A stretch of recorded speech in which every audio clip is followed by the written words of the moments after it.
हाँ जी स्टूडेंट्स, आज हम स्टडी करने जा रहे हैं कंडीशनल सेंटेंसेस। कंडीशनल सेंटेंसेस, जैसा कि इसके नाम से ही हमें पता लग रहा है कि इसमें कोई ना कोई कंडीशन या फिर शर्त होगी। और सबसे इम्पॉर्टेंट बात ये है कि ये मोस्टली कॉम्पिटिशन्स में सबसे ज़्यादा पूछे जाने वाला ग्रामेटिकल स्ट्रक्चर है। जितने भी हमारे कॉम्पिटिशन्स होते हैं उनमें हम कंडीशनल सेंटेंसेस से आते हुए सबसे ज़्यादा क्वेश्चन पाएंगे। तो चलिए आज इसकी स्टडी करते हैं। और एक बात और है, जितना ये इम्पॉर्टेंट है उतना ही ये इजी भी है, बिल्कुल भी टफ नहीं है और इसे समझना बहुत आसान है। सबसे पहले देखेंगे कि कंडीशनल सेंटेंसेस होते क्या हैं।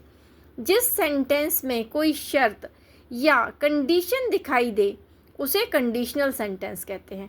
तो ये इजी है कि हमें बस शर्त दिखाई देगी, यानी कि in this sentence one action depend on the other action. अगर हम कोई कंडीशन रखेंगे तो उस कंडीशन पर दूसरा सेंटेंस डिपेंड होगा, यानी कि फर्स्ट सेंटेंस में हमें कंडीशन दिखाई देगी और सेकंड सेंटेंस में हमें उसका रिजल्ट दिखाई देगा। लाइक आप यहाँ देख सकते हो, देयर आर टू क्लॉजेस। इस तरह के जो सेंटेंसेस होते हैं, जो कंडीशनल सेंटेंस होते हैं, इनमें गाइस टू क्लॉजेस होते हैं, दो क्लॉज होते हैं। क्लॉज क्या होता है? क्लॉज एक जो ग्रुप होता है वर्ड्स का, जिसे मीनिंगफुल ग्रुप कह सकते हैं हम, ठीक है। अगर ये अकेला भी आता है तब भी इसका मीनिंग होता है, और अगर ये पूरे किसी सेंटेंस में एक क्लॉज दिखाई देता है तो वो भी इसका मीनिंगफुल ही होता है हमेशा इन कंडीशनल सेंटेंस। तो यहाँ पर हम बात कर रहे हैं कि there are two clauses in conditional sentence. दो क्लॉज रहेंगे। कैसे?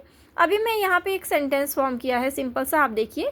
इफ़ आई वर्क हार्ड, अगर मैं मेहनत करता हूँ या मेहनत करती हूँ, आई विल सक्सीड, मुझे सक्सेस मिलेगी, ठीक है। अब ये जो सेंटेंस है हमारा, जिसमें हम इफ़ लगाया हुआ है, इसमें कहीं ना कहीं हमें कंडीशन दिखाई दे रही है। तो जिसमें हमें कंडीशन दिखाई दे रही है, इफ़ लगा है, या इसकी जगह पर वैन भी आ सकता है, अनलेस भी आ सकता है। यहाँ पर कुछ इस तरह के अगर वर्ड से हमारा सेंटेंस स्टार्ट हो रहा है जो कि एक कंडीशन का बोध कराएंगे, तो हम इस वाले क्लॉज को सबऑर्डिनेट क्लॉज कहेंगे। और दूसरी साइड अगर हम जाते हैं, आई विल सक्सीड, इसे हम प्रिंसिपल क्लॉज कहेंगे और या फिर मेन क्लॉज कहेंगे। मतलब क्यों इनका नाम प्रिंसिपल क्लॉज या मेन क्लॉज रखा है? गाइज आप पूरा सेंटेंस देखो, if I work hard I will succeed. इसमें मेन काम क्या है? सक्सेस मिलना। इसलिए इस वाले हिस्से को हम मेन या प्रिंसिपल क्लॉज कहेंगे और इस वाले हिस्से को हम सबऑर्डिनेट क्लॉज कहेंगे। अगर ये होगा तब ये पॉसिबल है, ठीक है। सो इस तरह से अगर हमें इसका सिंपल सा नाम रखना है, कोई और नाम से हम इसे बुलाएं, तो ये कंडीशनल क्लॉज है और ये रिजल्ट क्लॉज है। अगर हमें ये सब नाम नहीं देना है तो हम इसे कंडीशनल क्लॉज कह सकते हैं, जिसमें कंडीशन दिखाई जाएगी और उस कंडीशन का रिजल्ट क्या निकलेगा, इसे हम रिजल्ट क्लॉज का नाम दे सकते हैं।